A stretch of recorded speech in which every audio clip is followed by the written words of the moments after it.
dial up the same game plan, keep doing more of the same. First and foremost, good evening, ladies and gentlemen. It's a pleasure to be here for Princeton Tiger football on the road again. And I think one thing we want to talk about real quick, Wes, is the crowd. I want to talk about this crowd, man. It's going to be banging here tonight. It's the home opener for Oak Hill. There is about 100 people waiting in line to get into this game. There is a 3/4 full stands here, so you know something is up with Princeton football when it's drawing this crowd. But to get back to your point real quick, it's just going to be more of the same. Princeton's offense is clicking. We hung 53 on a Lincoln County football team, put 28 on what was supposed to be stout Bluefield defense this year, and Princeton is just clicking offensively. Grant Cochran has found his running back weapon with Markel Lowe. He's reaching downfield with Dom Collins, hooking up with Devon Edwards. Nick Fleming has become a great target, but the freshman gadget that is Brad Mosser has become hot. Let's give a quick pat on the back to this defense of this Princeton Tiger team. If you talked about preseason, you'd be sitting at game 3, having only given up 15 points to teams like Lincoln County and to Bluefield. I think Coach Pedigo would have called you a fool, but here we sit, having only given up 15 points on the season. And that's one of the best numbers in the state right now among AAA football teams. And so Princeton's defense has done a fantastic job. Brody Rice is leading that defense, doing fantastic things. You got to talk about Brian Rohde right now doing fantastic things for that defense. Here tonight against the wing team, gadget offense, old school offense. It can confuse these newer style defenses a lot. What Princeton has to do is just understand that there's nothing crazy about this offense. It's just running football. It's just extra backs in the backfield. You just need to play up. You need to go attack the runner, and Princeton's done a very good job of attacking the runner and attacking the football. And I think that's going to be pivotal tonight, is getting guys like Brody Rice, guys like Cameron Profit, and Brian Rohde just to attack the football at the line of scrimmage. Brody Rice and Markel Lowe switched out on series last week. It's just a different pace of game. Markel's that finesse, speed running back. Brody Rice is smash mouth. I'm going to hit you. I'll hit you again. I'll hit you a third time. Then I'm going to run up field. And that's what Brody's doing in the ball game right now. Brody Rice, Markel Lowe switch out. Take it back, I don't know, a decade and a half. Think about the old Steve Slayton, Owen Schmidt switch out for WVU. That's the way I look at it. A give to Lewis, and Lewis is falling down back inside the 10 by Cameron Profit. He lassos it down at the 9-yard line. This is a 5-yard loss away. Big KP got in there. He rushed in the bull, just a big bull rush in there, big bull in a China shot kind of deal. And KP said, "No, sir, we know what the deal is. Here's the third down." Brings up 4th and long and going to force the Red Devils into a punting situation. Going to get the Princeton offense on here one more time for halftime. Your defense is giving your offense a gift. So you've got 35 yards. You've got 3 minutes and 40 seconds. Take advantage of the situation. Let's make sure we get something out of this. You just know Princeton's looking for an aerial strike here any second. Before halftime, motion man is Mosser from right to left. It's a play fake. Cochran has home run. He's by himself. Touchdown Tigers from 26 yards. They faked the bubble left to Mosser, and Don Collins found it wide open inside the 10-yard line. And Eric Lester, you absolutely called it. They've run that same series of plays in all 3 games this year now, and they did it last week against Bluefield back to back. It's been the little run to the outside with Markel. They show it the next time, and then they go to the next side, and Dom Collins just slips behind the defense, and when Dom Collins slips behind, it's automatic. Goodbye, Dom Collins, and hello, Tiger touchdown. Beautiful play, Princeton. That was Dom Collins simply going over to Grant Cochran saying, "Give me the ball, I'll get it. I promise you. Just throw it up there, I'm going to go get it. Throw it up there, I'm going to go get it." And Grant said, "Okay, it's coming to you, it's coming to you." Well, it just slipped out of his hands. Cochran stands up, takes a shot. Collins! Touchdown! Oh, he dropped it. Oh, he dropped it at the last second. Oh, man. Laying on his backside, can't believe it. Looked like he made a run. In the end zone there for number 5, Dominic Collins. 24 seconds left to go. Covered by number 6. Wow, what a football play. Grant Cochran pinpointed that one right to Dom Collins. Dom Collins had a step. He went up for it. He did everything he could, and dadgummit, if the ground didn't hurt him. It just was too much of a ricochet and too much forced and knocked the ball loose. Daggone. One thing we want to make sure is we don't get locked into a situation where finding ourselves having to run old Don Neyland plays where it's up the middle, bomb incomplete punt. That's going to be a bad situation for us. And they will, my goodness, Boom. a crushing hit. It's Cameron Prophet that absolutely hammered the ball carrier down on the play. Alex Baxter meet Cam Prophet. Big old KP getting in the backfield, and he just said, no, sir, here's the wall, and you can have a seat, Mr. Baxter. What a play by Cameron Prophet. Cam Prophet came to play football tonight at John P. Duda Stadium. Finished off the tackle, but credit some initial contact there to Mason Brookman. Brookman got in there and disrupted everything and allowing it to get the third down, and this is a big, big third down. It'll be a give. They're trying to string it out. A tackle on the play. KP, baby. KP and the Giacomo stuck his nose in. The flag came down. Princeton, what do you do here? You decline this. It's declined. Yes, that's the right call because you take it to fourth down, you take the loss. It's still 4th and 10, and this is a great call by the great job of the Princeton defense. Great job, KP. Great job, Chris Pettigo. Know the situation. 2-yard loss on the play for Alex Lewis. An 8-yard gain. Short of the first down. Pettigo irate. Takes it down to the Princeton 36-yard line. Pettigo, I know he wants to preserve it, but he should probably take that time out. He needs to take a breath. The team needs to take a breath. Everybody out here needs to take a breath. 3 yards. Down and 2 for O'Kill. Westside need to take a breath. Credit Carter Meacham. Carter Meacham saw that one. He said, no, sir, you're not getting to the corner, and you're not getting any further, and he did a good job getting there. Credit Carter. Just a great job by Carter. Fargo Thomas to put O'Kill up 3. Snap is back. Kick is up. No. And it is No good. No good. Fargo Thomas missed it. Ron O'Kill celebrating on the sideline. They're just now realizing it. He missed it. Wide right. Wide right.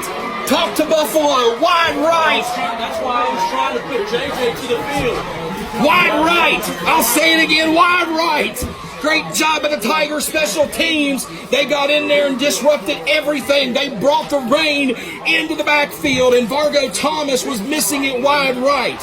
Princeton still with a 7-7 tie, 16.9 seconds. And what do you do here, Wes? I think you take some shots. Oh, come on. You got to take one shot. Oh. And Fargo Thomas will miss it wide right again. Wide right. Wide right. His strength of leg is not in question. His strength of accuracy is. And that one's wide right, and Princeton will come out to the 20-yard line and a chance to win this football game. Second down and 1. Monster in motion. Brody. Big running lane inside the 5. Board his way towards the end zone. O'Kill has it. Oh my goodness. Brody Rice is stuck in the end zone. And he had it ripped away right before he runs to the goal line. And we'll play into a second overtime. Wes, I'm not trying to get cocky, but they can't seem to stop Brody Rice. They don't have an answer for him right now. So keep feeding him the ball until they have an answer for him because Give to Rice. Rice inside the 5. He's trucking his way towards the end zone. Brody Rice. Oh, Russell Princeton gets up 14-7 as Rice just tripped the guy to 2-yard line and took him across the plane at the goal line. Princeton has its first lead of the contest in their second overtime. give it to the big Mack truck, big Brody Rice. He stuck that diesel engine down in low gear and he plowed his way into the end zone. Big touchdown run in overtime for Brody Rice. Great job on the 9-yard run into the end zone. It'll be a give in. Did he get in? Yes, he did. It was Omar Lewis that got in and dove his way behind the center. Kick is up, and Princeton got to it, but they didn't. Thomas puts the uprights, and it is good. It is 17-14. All right, that all sets the pattern. Okay, no problem. Fourth down and goal Don't get crazy.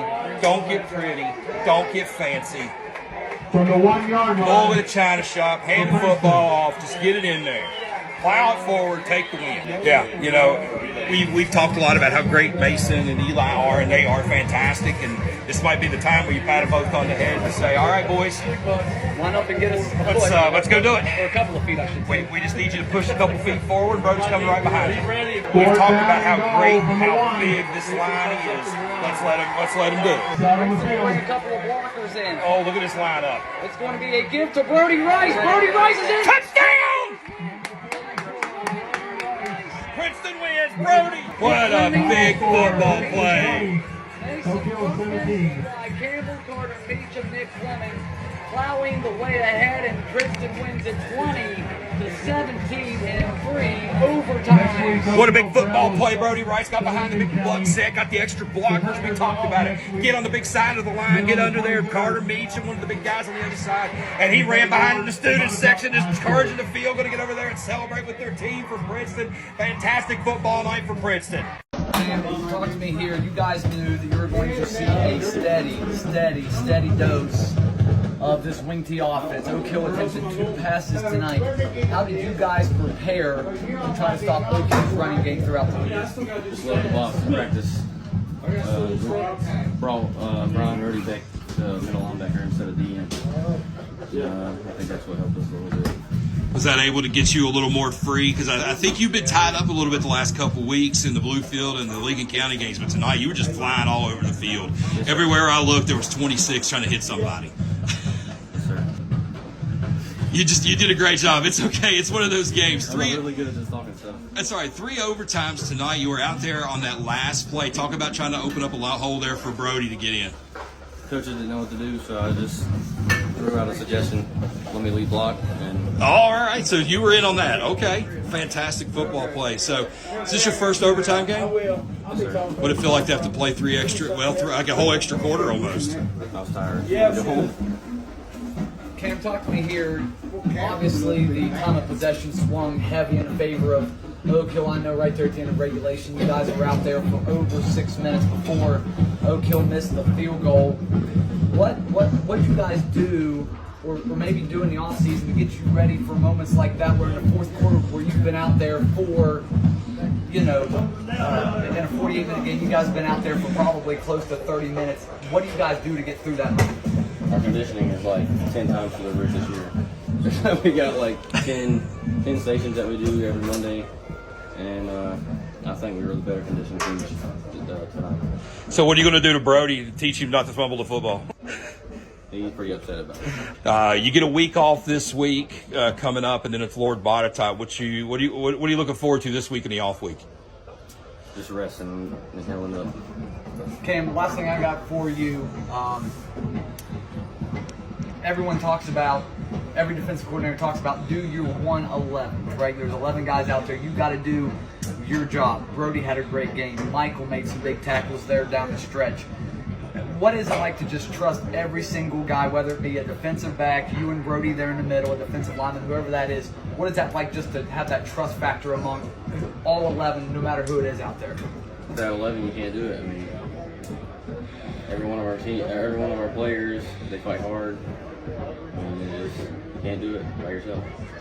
All right, Cam, we're going to let you go, my man. 15. One with some comfort the first 2 weeks. Do you think this is a game you guys kind of needed just to realize you guys can win a game like that? I'd rather not be in games like that. First off, let's give Oak Hill credit. Coach Penny has his guys ready. Great game plan, great execution. Stymied our offense, which has been, clicking on all cylinders. I thought our defense played phenomenal, kept us in the ball game. But let's give our kids credit.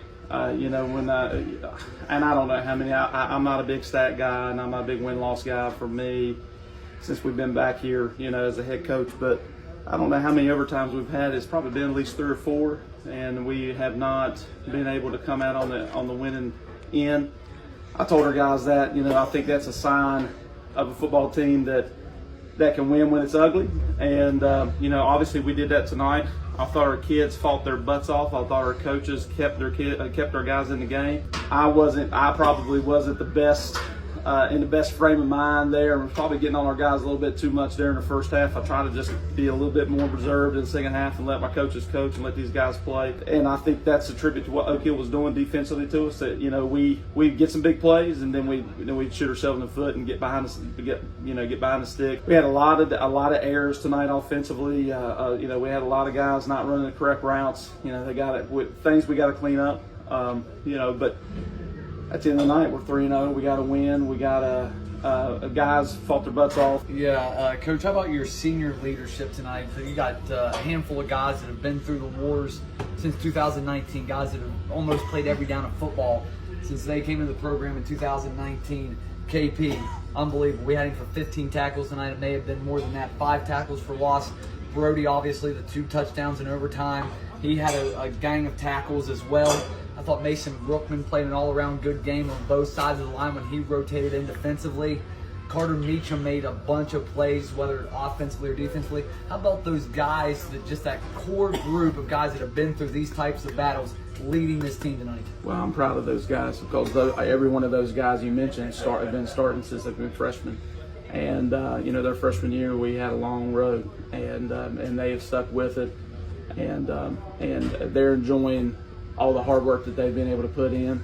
And I want to brag about KP. KP played a hell of a game tonight. I know that he wants to get the football. I know that, he would like to run the ball more. We got 2 pretty good running backs, man.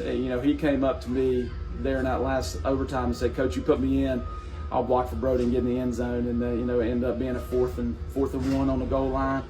We haven't ran that set this year. Right, that's your buck set, right? That was our buck set. We haven't ran our buck set this year. And it's because we moved KP into the backfield in June, July, and August. We didn't know that Markel was going to come and do all the things that he's done and play as well as he's played. And we thought, at the end of last year, KP got in there and ran the ball. KP was selfless tonight. KP was a captain tonight. KP helped this football team win because he wanted to get in there and block for his guy. And I couldn't be more proud of that kid right there. My question was going to be, we had KP on just a second ago, and he talked about how he wanted to run that play, and was that really what happened? And you took the words right out of my mouth, and That's a good stand-up play there by that guy. And that's the epitome of what I would love to see a football team look like. And we've talked about it. In the first week, not so much last week, but in the first week, everybody was getting a piece of the pie, and and not everybody was getting as many slices that they wanted. And we talked about it, and at halftime, we talked about at the end of the game that if we're going to be as successful as we can be, we've got to be selfless, and we've got to be able to enjoy everybody else's successes. And if we enjoy everybody else's successes, then we're going to win a lot of football games. And tonight, what he did, it warms my heart. I know that's probably not the best word to say. It warms my heart as a coach to see a guy that wants to do whatever it takes to win. And we, and that's a tribute to Coach Belcher too. I'm the head coach and I could tell him what to do, but I told him, I said, "What do you guys think about this?" They related, and and we believed in KP and we got to win. Coach, you got not to set this one aside just yet, but you got an off week coming up. What are you looking forward to most in the off week before another big road game at Lord Botetourt? Well, obviously we've got a little nicks and some injuries that we've got to fix. The other thing we've not been great in 3 weeks of practice, being just attentive in preparation every day. And it's a grind, man. Football's not easy. That's why you don't see a lot of guys playing. And we know it's a grind. But like I told our guys, I said, I have high expectations for you. And if we are going to be as successful as we can be, we're going to have to step it up a notch. And it's going to take those seniors that we just talked about to be able to help us do that. And Smash Mouth football tonight, big boy football. We talked about it in the pregame. You're going to have to get down, dig in, and buckle your chin strap every down against Oak Hill. How does tonight prepare you for what you're going to see from Lord Botetourt? I get it, a different style of running, but your defense is probably going to be asked to be out there a lot more than they want to in 2 weeks when you go to the Roanoke Valley. Yeah, we got a monumental task. If there's one thing about us, we're not huge. We're decent size, but we're not big. We don't have a lot. I know Damian, our freshman, got hurt tonight, so we got to see what's going to go on with him. I know he hurt his ankle. And he's. And I thought he played well when he wasn't. Yeah. He made some plays at nose guard. He's 6'2", 260, 270. And it's not like, we have, Sammy Pendergrass is out with an injury this year, and just some guys that will have size. We don't have a lot of dudes like that. And, we're talking about, and I've seen a little bit of film on Lord Botetourt as we prepare for Bluefield. They're going to pound it. Line up, put a hat on a hat. All they do is eat weights and drink chocolate milk. That's what they do. So we know that we're going to see a team that's been battle tested, and we know it's a good football team, and it's going to be a great litmus test for us. And let's see how we respond after a couple weeks and after a game like this.